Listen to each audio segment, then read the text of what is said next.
से आपको बुला रहे हैं।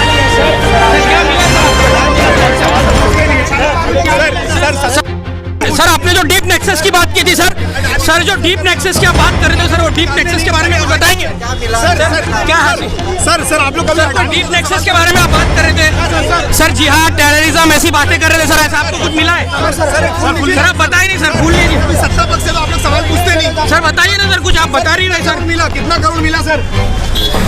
सर आप डीप नेक्सस, इस्लामिक टेररिज्म और एक तरह से कह रहे थे कि ये डिपेंडेंट है, उसके बारे में कुछ बोल नहीं रहे सर आप।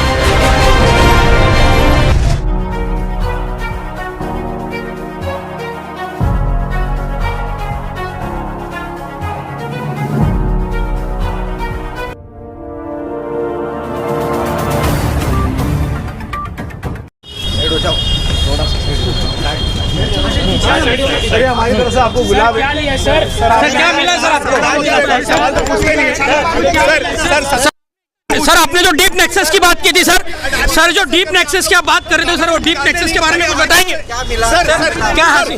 सर आप लोग डीप नेक्सस के बारे में आप बात कर रहे थे सर, जिहाद, टेररिज्म ऐसी बातें कर रहे थे सर, ऐसा आपको कुछ मिला है? सर आप बताइए नहीं सर, भूल लीजिए। सत्ता पक्ष से तो आप लोग सवाल पूछते नहीं। सर बताइए ना सर, कुछ आप बता नहीं रहे सर। मिला कितना करोड़ मिला सर? सर आप डीप नेक्सस, इस्लामिक टेररिज्म और एक तरह से कह रहे थे कि ये डिपेंडेंट है, उसके बारे में कुछ बोल नहीं रहे सर आप। सर करोड़ों अरबों रुपए के सर घोटाले हो रहे हैं, उसके बारे में क्या मिला यहाँ से? क्या मिला? सर 4 घंटे की पूछताछ में कुछ मिला या नहीं सर? सर कुछ बोलो। सर कोई क्रेडिबिलिटी है क्या नहीं इस एजेंसी की सर? बोलेंगे नहीं सर?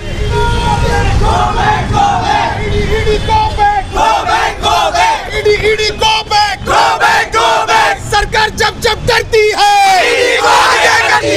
सरकार जब डरती है,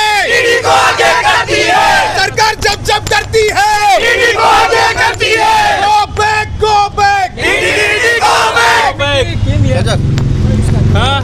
भाई ईडी के अधिकारी आए थे, घंटों से आप लोगों से पूछताछ इंक्वायरी की जा रही थी, क्या कुछ मिला, क्या बताइए आप? मिला तो कुछ भी नहीं उनको। हमारा एक लैपटॉप था, वो लोग सीज करके ले गए, उसके अंदर कुछ भी नहीं था, यादी थी इलेक्शन की, जो एमएलए इलेक्शन के टाइम में था। पेपर्स वगैरह उन्होंने चेक किए, बट जिस ताल्लुक से उन्होंने हमारे नेशनल प्रेसिडेंट को अरेस्ट किया हुआ है, तो उस ताल्लुक से उनको डॉक्यूमेंट्स कुछ भी नहीं मिले, ना कोई पैसे का ट्रांजैक्शन है, ना हमारा कोई चीज़ से PFI से हमारा लिंक है, कुछ भी ऐसे डॉक्यूमेंट्स वगैरह जो है वो उनको नहीं मिले वहाँ पर हमारे ऑफिस के अंदर। 4 घंटा रेट चली है सर, क्या कहेंगे इस बारे में? 4 घंटा रेट तो वो अपना डॉक्यूमेंट वगैरह देख रहे थे, हमसे पूछताछ वगैरह कर रहे थे, तो जो उन्होंने सवाल किया हमने उसका सीधा उनको जवाब दिया है। और अभी उन्होंने हमारा लैपटॉप वगैरह सीज करके लेकर गया हुआ है। एक्चुअल में ये जो एजेंडा है, ये पूरा एजेंडा जो हमारे देश के अंदर, भारत के अंदर जो वक्फ को लेकर चल रहा है, और वो वक्फ को लेकर हिंदुस्तान में 3,500 से ज़्यादा पॉलिटिकल पार्टीज़ है, वो कुछ भी बोलने को तैयार नहीं है सिवाय social democratic party of India की। ये ईडी सोचती है, NIA सोचती है, या बीजेपी गवर्नमेंट सोचती है कि हमारे नेशनल प्रेसिडेंट को अरेस्ट करके उनको इलीगली डिटेन कर हमारी स्टेट की ऑफिसेस के ऊपर रेड करने के बाद में भी अगर हम डर जाएंगे या हम एक कदम भी पीछे हटाएंगे, तो ये उनकी गलतफहमी है। Social democratic party of India का हर एक कैडर हमेशा फ्रंट फुट पे है। आज सुबह से जब से ईडी का फ़ोन आया, हम बिना डरे बिना घबराए हुए, जब उनका फ़ोन आया हमने रिस्पॉन्ड किया, आए, ऑफिस खोली, उनको पूरा ऑफिस दिखाया, जो डॉक्यूमेंट चाहिए थे वो डॉक्यूमेंट दिखाए, लैपटॉप खोल के दिखाया, हमने हमारे फ़ोन्स तक चेक करवा दिए, सब हमने चेक करवा दिए। कौन से हरासमेंट बोल सकते हैं, इंट्रोगेशन हुआ है, आप ये बोल सकते हैं उस चीज़ को। तो बोलने का मतलब यही है, अभी भी अगर लोग, सेक्युलर लोग हमारे देश के असली पॉलिटिकल पार्टी को अगर वो नहीं समझ रही है कि कौन उनके मुद्दे उठा रहा है, कौन मुद्दों के ऊपर बात कर रहा है। आज हम मुमरा की लोकल पुलिस को फेस करने के बाद में लाइफ में फर्स्ट टाइम हमने ईडी को फेस किया है। यहाँ पे बैठ के इंट्रोगेशन के अंदर बैठे, बिना डरे बिना घबराए हम बैठकर यहाँ पर उनसे बात किए, उनके सवालों का जवाब दिया, बेबाकी के उनके साथ में रहे हम लोग। तो अब ये जनता को आने वाले वक्त में जो है ये फैसला करना है कि असल में उनके मुद्दों के ऊपर कौन काम करता है, कौन उनकी आवाज़ उठाता है। PFI से रिलेटेड उन्होंने सवाल किया कि आपका कुछ फंड का ट्रांजैक्शन हुआ है, कुछ लेन देन हुआ है, हमने कुछ लिया है, कुछ दिया है। तो PFI बैन हुई थी मेरे ख्याल से 2021-22 में, उसके ऊपर बैन लगा था। और मुमरा के अंदर social democratic party of India 2023 जुलाई के बाद से काम शुरू हुआ है मुमरा में, और हमारा उसके अंदर कोई भी लेना देना उसके अंदर नहीं है, ना हमारे नेशनल प्रेसिडेंट का लेना देना है। जो मामला है वो मामला वक्फ का है और वक्फ का जो ये लोग ने अमेंडमेंट एक्ट लेकर अभी आए हैं, जो कानून के अंदर चेंजेस ये लोग कर रहे हैं, उसका मामला है। और हम अवेयरनेस कैंपेन पूरे हिंदुस्तान के अंदर चला रहे हैं, भारत के अंदर चला रहे, ये मामला उसका है। तो ये रेड करके हमको दिल्ली बुलाकर हमारे साथ इंट्रोगेशन करके इनको कुछ नहीं मिलने वाला। अच्छा, तो आपको आज दिल्ली बुलाया अभी? दिल्ली बुलाए नहीं है, आज उन्होंने जो डॉक्यूमेंट्स वगैरह लेकर गए हैं, उन्होंने बोला है कि आपको जो है वो समन वहाँ से आ सकता है। इट्स ओके, समन आएगा, हम पूरी तरह मेंटली और फिजिकली प्रिपेयर है उस चीज़ को फेस करने के लिए। दो ओवरसीज ऑर्गेनाइजेशन का नाम भी वो जोड़ रहे हैं, इंडिया फेटर्निटी और सोशल इंडिया फोरम, तो वो कह रहे हैं कि उन पर भी नजर है उनकी। तो आपको क्या लगता है, यहाँ से कुछ नहीं मिला तो वहाँ कुछ मिलेगा? उनको नज़र सीएम फंड पे रखना चाहिए, जो कोरोना में सीएम फंड में जो गया है, कोरोना में जितने भी स्कैम हुए हैं उनको नज़र उसमें रखना चाहिए। अडानी इतनी प्रॉपर्टी कहाँ से ले रहा है, नज़र उसमें रखना चाहिए। अडानी आरबीआई से लोन लिया, वो इंस्टॉलमेंट लोन पर भर रहा है कि नहीं भर रहा, उस पर रखना चाहिए। ये जबरदस्ती का waste of time ED department का कर रहे, waste of time SDPI party का कर रहे, waste of time police department का कर रहे। इनके पास कुछ भी मुद्दा नहीं है। इनकी ज़मीन, मैंने इससे पहले भी बोला, इनकी ज़मीन हिल गई है। ये जो इतना बड़ा वफ़ की रैली एसडीपीआई ने निकाली है पूरे हिंदुस्तान में, जो लोगों की आवाम की प्रॉपर्टी बचाने के लिए निकाली है, अब इनकी ज़मीन हिल चुकी है, इनके पास कुछ भी नहीं है। ये इनको मालूम पड़ गया है, ये पार्लियामेंट में बिल पेश करेंगे तो एसडीपीआई इससे डबल प्रोटेस्ट करके दिखाएगी और ये बिल कैंसिल करके दिखाएगी। और ये जो आ रहे हैं हमको डराने के लिए, ये इंट्रोगेशन के, डर गए क्या?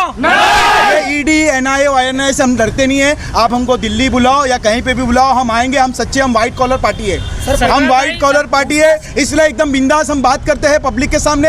बिंदास जो भी डिपार्टमेंट हमको इंक्वायरी के लिए बुलाता है, हम उससे बिंदास जाते हैं और जो भी उनकी क्वेरीज देती है हम बिंदास उनका आंसर करते हैं। सरफराज भाई, कौन कौन से कागज चेक किए? जैसे आपके पदाधिकारी, कितने पदाधिकारी से पूछताछ हुई है? क्या आप ही दो लोग थी या और भी लोगों की पूछताछ जो है मेरे से हुई है, सरफराज भाई से हुई है। जो कागज़ उन्होंने चेक किया है, उन्होंने हमारी ऑफिस के अंदर ड्रॉर्स में से पेपर्स वगैरह निकाले, फाइल्स वगैरह निकाली, तो उनको उसके अंदर मिला क्या, मुमरा में जो हम लोग जो लोकल लेवल के ऊपर काम करते हैं वही सारे उनको डॉक्यूमेंट्स मिले, सारी चीज़ें दिखी। कुछ डायरी के अंदर कुछ चीज़ें लिखी हुई थी, इलेक्शन का कैलकुलेशन वगैरह लिखा हुआ था उसके अंदर, वोट्स का, वो सारी चीज़ों के ऊपर उन्होंने सवालात किए, पूछे हमसे कि आपका कोई पीएफआई से लिंक है क्या? तो हमारा तो कोई पीएफआई से लिंक है नहीं। अगर पीएफआई से लिंक होता तो इलेक्शन कमीशन ऑफ इंडिया के जो चेयरमैन थे राजीव कुमार, तो उनका स्टेटमेंट उस वक्त नहीं आता ना। आज हमारे भी कई सारे नेशनल लीडर्स जेल में होते।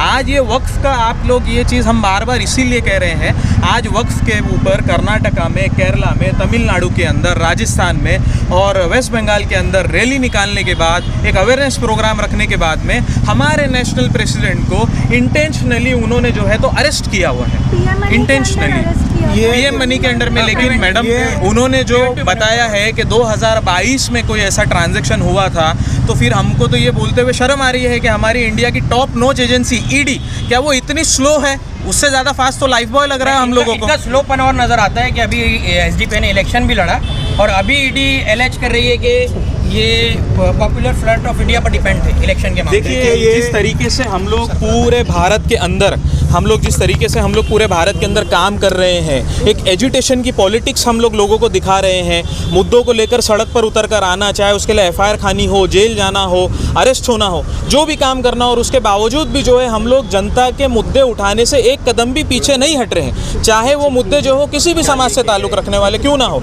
तो ये जो चीज़ कहीं की भी रूलिंग पार्टी है, चाहे वो स्टेट लेवल की हो, नेशनल लेवल की हो, ये बीजेपी को चुभ रही है। और बीजेपी को ये चीज़ पता है कि एसडीपीआई जो है वो एक कैडर बेस्ड पार्टी है। आने वाले टाइम के अंदर अगर उसको जो कोई टक्कर दे सकता है तो वो एसडीपीआई दे सकती है, क्योंकि एसडीपीआई के जितने भी लीडर्स हैं वो सारे नॉन करप्ट है, जितने कैडर्स हैं सारे नॉन करप्ट हैं और वो सड़क पे उतर के आने से घबराते नहीं हैं। और दूसरा, ये बार बार लिंक की बात करते तो बीजेपी का लिंक आरएसएस से है, बीजेपी का लिंक बजरंग दल से है, बीजेपी का लिंक विश्व हिंदू परिषद से है। जब इनका लिंक पूरा साफ है तो इनको क्यों नहीं बैन किया जा रहा है? जबरदस्ती का एसडीपीआई एक प्योर पॉलिटिकल पार्टी है, एक समाज के लिए काम करने वाली पार्टी है, जो हर मुद्दे पे हर समाज के लिए काम करती है। उसको डराने के लिए, धमकाने के लिए जो तुम्हारे पालतू कुत्ते को बार बार भेजा है कि हरेस के एक शक्ल में हमको करा जा रहा है, तो हम आपको साफ चेतावनी देते हैं, हम डरने वाले नहीं है, क्योंकि हम पूरे व्हाइट कॉलर है। आप हमारे पास कुछ भी हमारे चेक कर लो, हमारे पास यहाँ के जो काले नेता लोग जो अपना माल यहाँ पे बनाए हैं, उनके ऐसा हम लोग नहीं है। उल्टा हम ईडी को यहाँ पे देखे गए, यहाँ पे रिजर्वेशन प्लॉट्स पे बिल्डिंग बन रही है, आप जाके वहाँ इंक्वायरी करो, जबरदस्ती का हमारा टाइम बस मत करो। पिछली बार हमको पता चला था मुमरा में सिर्फ हवा चली थी कि ईडी आ रही है और कुछ हमारे यहाँ के लोकल नगर सेवक वगैरह का जो तो एक अफवाह खली चली थी, लोग शहर छोड़कर भाग गए थे। आज हम नौजवान यहाँ पर जो है ना तो हमारा एमपी है, ना तो एमएलए है, ना तो हमारा महाराष्ट्र के अंदर एक कॉरपोरेटर है। हमको जब फ़ोन आया तो हम हिम्मत के साथ में आकर ऑफिस खोले, सारा दिखाया, उनके इंट्रोगेशन के सवालात को सामना किया, बैठे उनसे बातचीत करी और जो उन्होंने जो हमको दिया है लेटर वगैरह उसको हमने एक्नॉलेज किया है। तो इससे दिखाता है कि हम जो है एक लोगों के मुद्दे के ऊपर, आवाम के मुद्दे के ऊपर हम काम करना चाहते हैं और हम एक कैडरशिप पार्टी है और हम लोगों के मुद्दों को उठा रहे हैं और काम कर रहे हैं। और ये चीज़ हुई तो भी हम नहीं रुकेंगे। जब पॉपुलर फ्रंट के ऊपर बैन लगा था, जब भी हमारा लिंक उनके साथ में किया गया था एसडीपीआई का, उसके बाद भी जो है तो एसडीपीआई पूरे देश भर के अंदर तेज़ी से बढ़ती गई। काम हम कर रहे हैं, काम हम रुकने वाला नहीं है। मैंने 2 दिन पहले भी बोला था प्रोटेस्ट के अंदर कि ईडी ने एक एमके फैज़ी को अभी अरेस्ट किया हुआ है। लाखों एमके फैज़ी हिंदुस्तान के 18 स्टेट के अंदर मौजूद है। ये देखिए, ये सब एमके फैज़ी पहली बार एसडीपीआई की ऑफिस पर ईडी की छापेमारी हुई। देखिए, ये पहली बार हुआ है और हमको पहले से भी पता था कि ये चीज़ें हो सकती है, फ्यूचर में आने के टाइम पे हो सकती हैं, क्योंकि क्या है, हमारा जो मुकाबला है वो सीधे सीधे बीजेपी के साथ में है और बीजेपी हमको रोकने के लिए एड़ी चोटी का जोर लगा रही है। ठीक है, वो लगाए, वो आवाज़ भी आई। आवाज जाएगा।